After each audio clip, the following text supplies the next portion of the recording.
What's up, everyone? Mike here. So I've got a great video for you guys today. We're going to do a little subscriber Q&A. I've got a bunch of questions right here that I've got written down from subscribers. I'm going to answer for you guys. All sorts of stuff too, ranging from grow room lighting, liquid culture recipes, efficacious lion's mane dosages. So all sorts of stuff there. We've also achieved kind of a milestone on the YouTube channel. This is 2 months of me posting on YouTube from once I started this channel. We went from 0 subscribers to over 500. So super excited about that. I'm really grateful for everyone that is subscribed to the channel. Thank you all so much. I'm gonna keep the content coming. I just want to say too, earlier in the channel, as when I started this, I was doing daily uploads, sometimes even 3-4 uploads a day. I've backed off slightly since then. We will resume that, okay? I just want to say the only reason I have backed off is just to finish the farm here. I'm really close to having everything completed, and I am just, winter is approaching quickly, and I am in the mountains here in Colorado, so I need to make sure I have everything wrapped up and ready to go for winter. And once I have the farm rocking and rolling completely and we're pretty much winterized here, we will get back to daily uploads, because I'm really enjoying the whole thing with the YouTube videos and making videos for everyone. So like I said, thank you for subscribing, and I'm going to keep the content coming your way. Now, let's get into the subscriber Q&A a little bit. And then once I get done with the Q&A, I want to talk to everyone kind of about a few things I'm doing on the farm here and the progress I'm making and the stuff I'm working on this week, because I'll have videos about that coming up. And I got a lot of cool things I'm working on here anyway. Kind of want to share that. But first, let's talk about subscriber Q&A.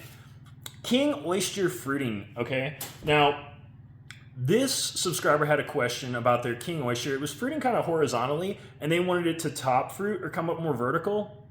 And they were actually telling me that they had their lighting off to the side, and they wanted to know if that was making their King Oyster grow sideways versus up and down. And I just want to say, yes, it probably is. Mushrooms are photosensitive in the fact that they will grow towards the light, okay? So if you have your light off to the side versus overhead, you probably are more likely to have that mushroom growing sideways. I want to say something though, just in general about King Oyster. Here's something you can do in incubation that you may be able to help the mushroom top fruit in the future, like later on in the fruiting room. So when you're in incubation, take your substrate block and you can wrap a rubber band around it, just enforce the CO2 condition a little higher in the bottom side of the bag, so there will be more oxygen in the top side, and then the mushrooms will be more likely to pin on the top side of that substrate. And then once you see pins there, then put it in the grow room, top the bag, and also, like I said, hopefully have some overhead lighting by that time, and you should have some really nice looking top fruits for King Oyster. So we got another question here. This was, do you leave your lights on in your grow rooms 24/7, or do I use a timer? Now, I want to say I personally leave mine on 24/7. I do this for a few different reasons. I don't always like using timers, especially if the room is fully automated and I know I'm leaving for an extended period of time or something like that. If the mechanical timer, if the timer of some sorts messes up, you could have a malfunction then. So just keep that in mind. If you just have the lights hardwired or plugged right in or just switched on, you're less likely, I feel like, to have a timer failure. So that's one benefit of not using a timer. But other than that, if you do want to use a timer, because some guys do, it might save you a little bit on energy costs. You could use a 12-12 schedule. There's a lot of farmers out there that do like to do a 12-12 schedule for your mushrooms. But I always run them 24/7, and I haven't noticed any negative effects. And like I said, I just think it makes it pretty maintenance-free for myself. All right. Can you make an outdoor garden bed with inoculated mushroom logs? And he actually said a raised bed. And the answer is yes, okay? I made a video about farming mushrooms to be more resilient or more sustainable. And outdoor growing with inoculated stumps was a method I talked about. And one thing I just think would be really cool to implement is to inoculate. He wanted to inoculate logs and basically put them in the raised bed. That's really similar to this German gardening technique called hugel culture, where they will basically put logs in the bottom of a garden bed and then they decompose and they turn into amazing soil, okay? So it's like a soil builder type of thing.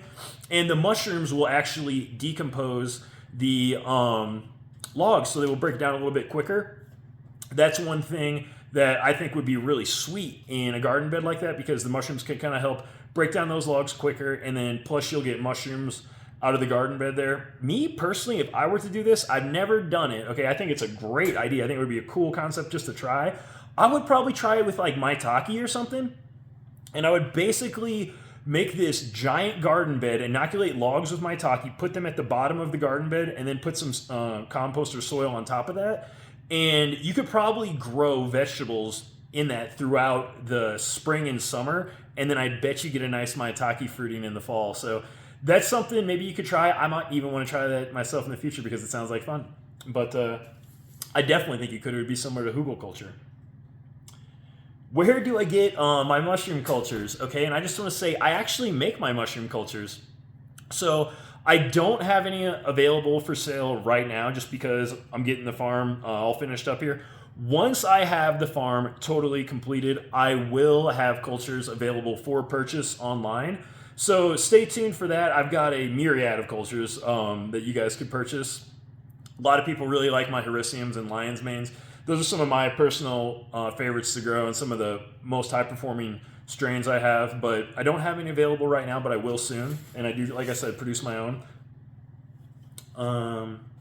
Do you use honey or caro syrup to make your liquid cultures? Okay, I want to say I actually don't use either one.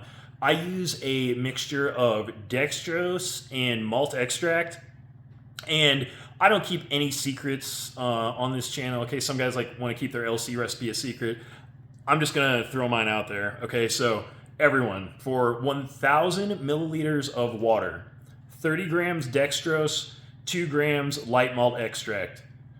Blend, pressure cook for 25 minutes, done. Okay, so it's that simple. I prefer dextrose and malt extract because they are powders and not sticky substances like honey or caro syrup.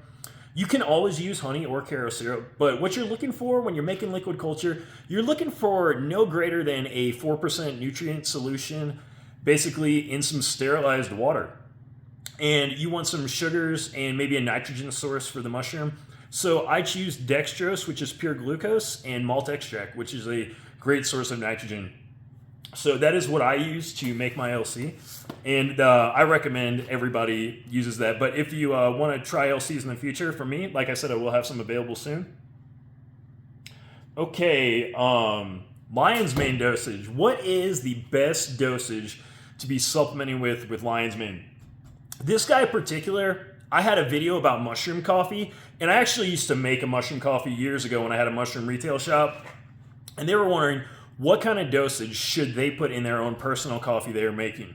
And I just want to say I put 300 to 400 milligrams in every cup of coffee we had, and kind of an efficacious dose for lion's mane is anywhere from 300 milligrams up to 3,000 milligrams. So as long as you're in that zone, you're doing something good for yourself. It's kind of up to you how high you want to go with it. You could go all the way up to 3 grams in like maybe a coffee or a tea if you wanted, but it might make everything else a little more diluted. It's kind of up to you.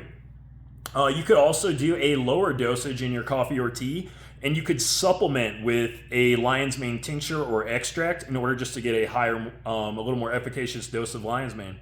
So hopefully that helped you out a little bit there. Oh, and we had a question also about mushroom lighting again.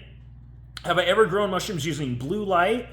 And I just want to say I have not used blue light.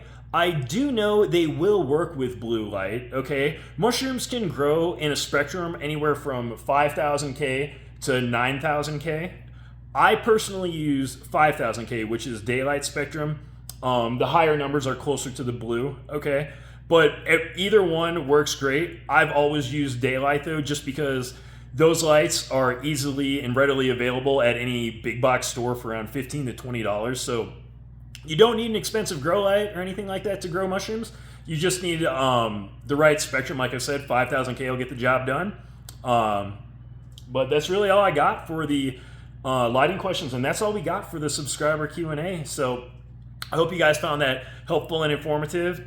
If any of you guys have questions you would like to submit for a subscriber Q&A, just drop them in the comment section below and I will totally address those and take care of those in the next subscriber Q&A. And I just want to say, this next week on the farm, I'm going to be working on grow room ventilation. We're going to be working on the atmospheric steamer. I'm actually going to be making some cultures here. So we will have a video soon on how to make liquid culture. We'll have a video on how to make petri plates, agar cultures, and like I said, we'll be covering grow room ventilation as well as the atmospheric steamer. All right. But anyway, hope you guys found that video helpful and informative. If you did, please drop it a like. Subscribe to the channel if you haven't already. But that's all I got for you on this one. I will catch you guys on the next one.